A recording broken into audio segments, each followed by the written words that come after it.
Peggy 16.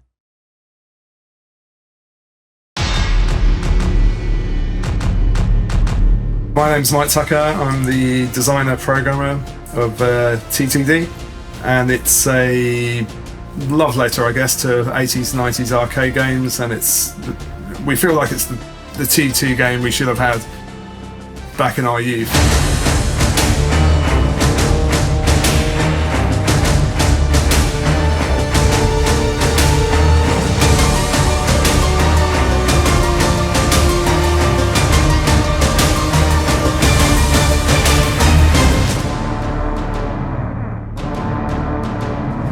We developed a custom sort of engine system. We call it an abstraction engine, and that enables us to do really wide porting of the games to different platforms. So not only targeting modern platforms, but also all the retro platforms. So it's very specialised in dealing with all the different assets, be that graphics or audio. We have a couple of programmers here, Matt and Gavin, who are very clever guys, and they're able to take my code and transmogrify that into something that will work on like a retro system, or well, even like a PS5. It's basically cross-compilation, but it's all very clever. I stay away from that. I just concentrate on gameplay programming and design.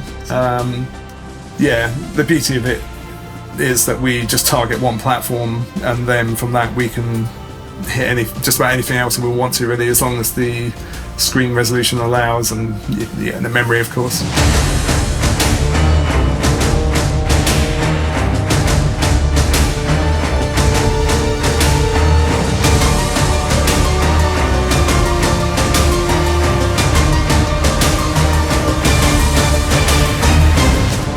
I'm Henk Dieborg, art director and pixel artist from Bitmap Bureau.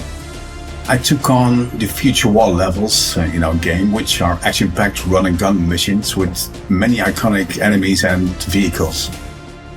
We also have the HK Centurion as a boss, which isn't present in any of the movies.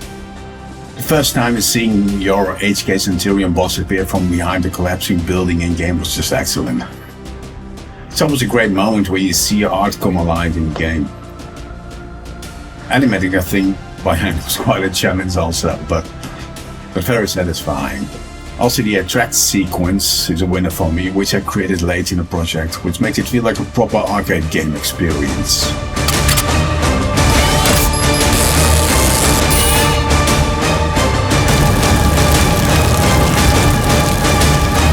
Throughout the game we have numerous different sections and levels throughout that reflect different parts of the movie.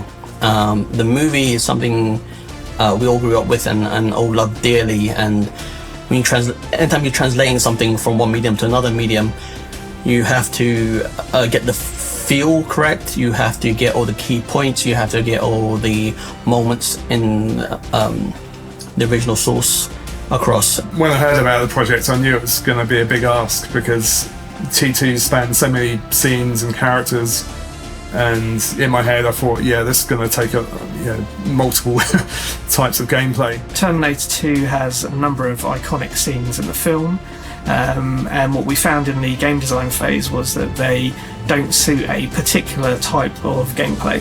So you can have a future war where you're running and gunning, sort of almost Contra-esque, but as soon as you look at something like a truck chase scene or the hospital, they're just very different types of gameplay. So early on in the game development process, we realised that we needed to look at how we could balance that, how we could have the different characters in the game, and how we could generally tie that together to make a really exciting experience for the gameplay.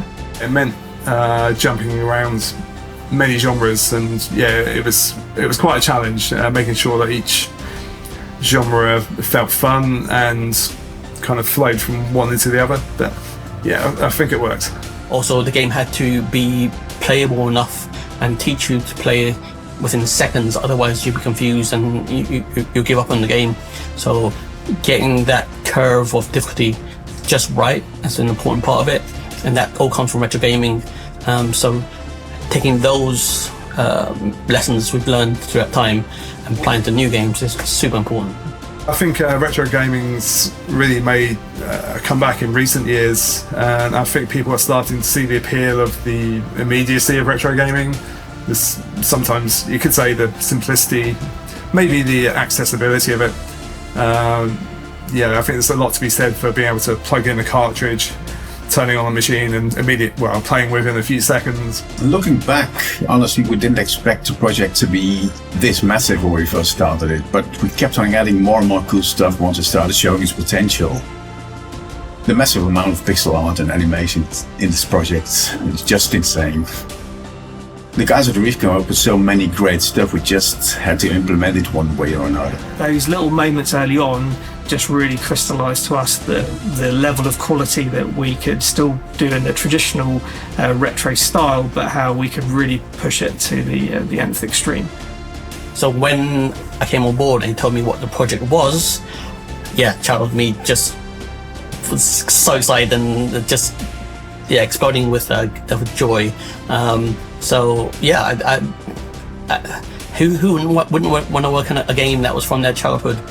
We just enjoy what we do, and if we find success and make a few quid, that's great. It's not really what drives us. We just want to make games that we enjoy ourselves, and hope there's an audience out there who wants to do the same.